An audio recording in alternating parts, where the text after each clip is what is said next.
माझ्या मुलींप्रमाणेच तुमच्यासुद्धा मुलांना जर स्ट्रीट स्टाईल मंचुरियन खायला खूप आवडत असेल ना, तर एकदा या पद्धतीने मंचुरियन बनवून तुमच्या मुलांना नक्की खायला घाला. त्यांना सुद्धा असे वेगळ्या पद्धतीचे मंचुरियन नक्की आवडेल.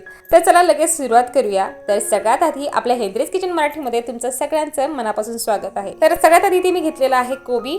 आधी सुरुवातीला मी कोबी उभा चिरून घेतलेला आहे आणि त्यानंतर आपल्याला या चॉपरमध्ये घालून तो बारीक करून घ्यायचा आहे.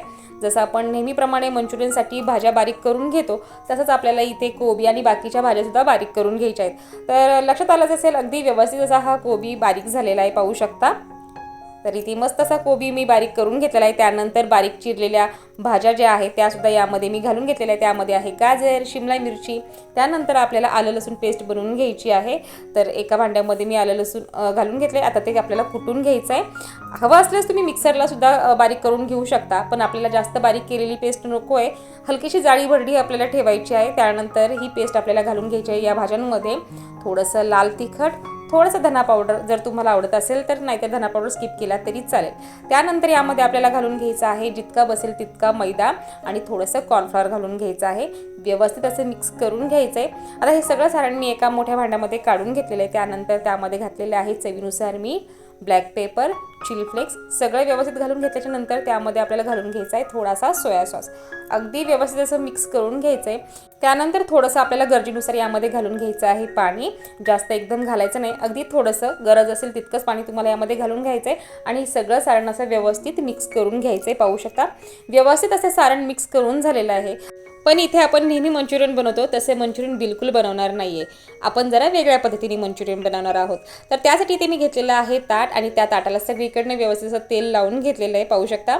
आणि त्यामध्ये आपण जे मंचुरियनचं सारण बनवलेलं आहे ते घालून घ्यायचं आहे.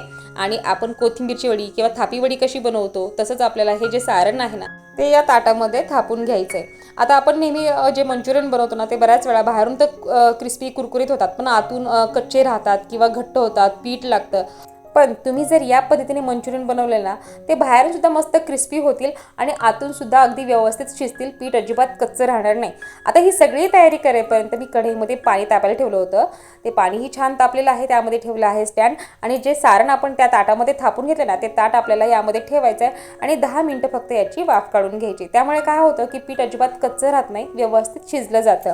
तर पाहू शकता 10 मिनिटांनी मी हे झाकण काढलेलं आहे आणि जे सारण आहे ना त्याचा रंगसुद्धा बदललेला आहे, पीठ व्यवस्थित शिजलेलं आहे. आता हे आपल्याला थंड होऊन द्यायचं आहे. तोपर्यंत आपण मंचुरियनची ग्रेव्ही बनवून घेणार आहोत. तर कढईमध्ये मीठ घालून घेतलेलं आहे, थोडंसं तेल. त्यानंतर आलं लसूण पेस्ट यामध्ये घालून घ्यायची आहे, हलकीशी परतायची आहे. आता यामध्ये जे आपण भाज्या वापरणार आहोत ना ते जास्त आपल्याला परतून किंवा शिजवून घ्यायचे नाही, हलक्याशा परतून घ्यायच्या आहेत. आता आलं लसूण परतून घेतल्याच्या नंतर यामध्ये मी घालून घेतलेला आहे बारीक चिरलेला कांदा, तो सुद्धा आपल्याला हलकासा परतून घ्यायचा आहे. त्यानंतर आपल्याला बारीक चिरलेली शिमला मिरची आणि कोबी तो सुद्धा यामध्ये घालून घ्यायचा आहे. तुमच्याकडे जर कांद्याची पात असेल तर तुम्ही नक्की त्यामध्ये घाला. आता माझ्याकडे नव्हती म्हणून मी हे असंच बनवणार आहे. तर हलकंसं परतून झाल्याच्या नंतर यामध्ये आपल्याला घालून घ्यायचं आहे चवीनुसार मीठ. मीठ अगदी शेवटी घालायचं आहे, लगेच घालायचं नाही. काय होतं मिठाने पाणी सुटतं आणि भाज्या जास्त शिजल्या जातात, तर आपल्याला ह्या भाज्या जास्त शिजवायच्या नाही आहेत. त्यानंतर यामध्ये मी घालून घेतलेलं आहे थोडंसं लाल तिखट आणि सोया सॉस. त्यानंतर थोडंसं परतून घ्यायचं आहे आणि त्यानंतर आपल्याला यामध्ये घालून घ्यायचं आहे पाणी. आता पाणी घातल्याच्या नंतर आपल्याला व्यवस्थित हे एक उकळी याची काढून घ्यायची आहे. म्हणजे सगळे जे आपण पदार्थ घातलेले ते व्यवस्थित ह्यामध्ये मिक्स होतात आणि चवही व्यवस्थित येते. त्यानंतर आपल्याला यामध्ये घालून घ्यायचं आहे कॉर्नफ्लोअर.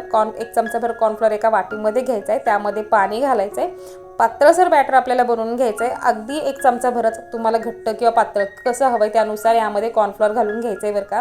फार घट्टही छान लागत नाही आणि फार पातळही छान लागत नाही, तर त्यानुसारच तुम्हाला यामध्ये कॉर्नफ्लोअर घालून घ्यायचं आहे. तर मी 1 चमचाभर कॉर्नफ्लोअर घालून घेतलेले, त्यामध्ये पाणी घातले आणि ते ह्यामध्ये घालून घेतलेलं आहे. आता व्यवस्थित आपल्याला हलवत राहायचं आहे, म्हणजे त्याची गुठळी होणार नाही किंवा खाली चिकटणार सुद्धा नाही. आणि व्यवस्थित असं आपल्याला हे आता शिजवून घ्यायचं आहे फक्त 2 मिनिटासाठी, कारण ते जास्त आपल्याला शिजवायचं नसतं. फक्त कॉर्नफ्लोअर घातल्याच्या नंतर थिकनेस व्यवस्थित आला पाहिजे इतकंच आपल्याला बघायचं आहे. तर व्यवस्थित अशी ही मंचुरियनची ग्रेव्ही इथे आपली तयार झालेली आहे. आणि जे आपले वाफवलेले मंचुरियन आहे ना ते सुद्धा अगदी व्यवस्थित थंड झालेले आहेत. आता सुरीच्या मदतीने आपण ते कट करून घेऊया. गरम गरम बिलकुल कट करायचं नाही, कारण काय होतं की ते गरम असतं त्यामुळे पीठ सुरीला लागतं आणि व्यवस्थित कट करता येत नाही. त्यामुळे पूर्ण व्यवस्थित थंड होऊन द्यायचं आहे आणि त्यानंतरच तुम्हाला हे मंचुरियन सुरीनी कट करून घ्यायचे, म्हणजे व्यवस्थित कट करता येतात आणि त्याच्या वड्याही व्यवस्थित पडतात. पाहू शकता व्यवस्थित अशा त्याच्या वड्या पडतात आहे. आता अलगद आपल्याला सुरीच्या मदतीने ह्या वड्या काढून घ्यायच्या आहे. बघा लक्षात येईलच तुमच्या. तर सगळ्या वड्या मी या बाजूला सेपरेट करून घेणार आहे. बघा अगदी व्यवस्थित अशा ह्या वड्या तयार झालेल्या आहे आणि हे पीठ अगदी व्यवस्थित शिजलेलं आहे. आता हे मंचुरियन आपल्याला तळून घ्यायचे आहेत. आता आपण नेहमी जे मंचुरियन बनवतो ना त्यासाठी भरपूर तेल लागतं तळण्यासाठी. आता तुम्हाला लक्षात आलं असेल मी कढईमध्ये खूप थोडंसं तेल घेतलेलं आहे आणि त्यामध्ये हे मंचुरियन मी तळून घेणार आहे. आणि कमी तेलामध्ये अगदी व्यवस्थित हे मंचुरियन तळले जातात.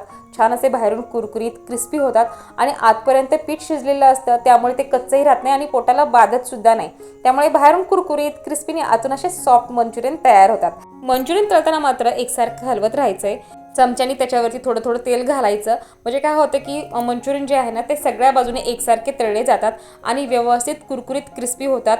आणि एकसारखे तळल्यामुळे ते चवीला सुद्धा छान लागतात. आणि हे पीठ आपण आधीच वाफवून घेतलेलं आहे, म्हणजे शिजवून घेतलेलं आहे. त्यामुळे हे मंचुरियन तळण्यासाठी जास्त वेळ सुद्धा लागत नाही. आतपर्यंत व्यवस्थित तळलेही जातात आणि जास्त तेल सुद्धा लागत नाही.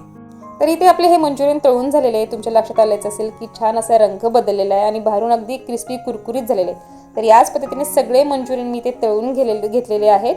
पाहू शकता अगदी व्यवस्थित असे झालेले आहेत आणि चवीमध्ये अजिबात बदल काहीही होत नाही. उलट मी तर म्हणते आपण नेहमी बाहेर जे खातो किंवा घरी जे बनवतो मंचुरियन तळून त्यापेक्षा हे अगदी मस्त तयार होतात, कमी तेलात तयार होतात आणि अगदी व्यवस्थित चवीला लागतात. आता हे तयार केलेले मंचुरियन या ग्रेव्हीमध्ये आपल्याला घालून घ्यायचे आहेत. पाहू शकता किती मस्त असे झालेले आहेत. लक्षात आलंच असेल अगदी ज्युसी असे झालेले आहेत. तर इथे आपले वेगळ्या पद्धतीचे वाफवलेले मंचुरियन तयार झालेले आहे. तुम्ही सुद्धा घरी एकदा नक्की ट्राय करा. आणि ही वेगळ्या प्रकारची मंचुरियन रेसिपी तुम्हाला कशी वाटली ते कमेंटमध्ये सांगायला मला अजिबात विसरू नका. व्हिडिओ आवडला तर एक लाईक नक्की करा आणि त्याचबरोबर व्हिडिओ जास्तीत जास्त शेअर करा तुमची मित्रमैत्रिणी आणि फॅमिलीसोबत. आणि आपले हिंद्रेज किचन मराठी चॅनललाही सबस्क्राईब करा. तर चला पुन्हा भेटूया पुढच्या व्हिडिओमध्ये. तोपर्यंत खात राहा, मस्त राहा आणि आनंदी राहा.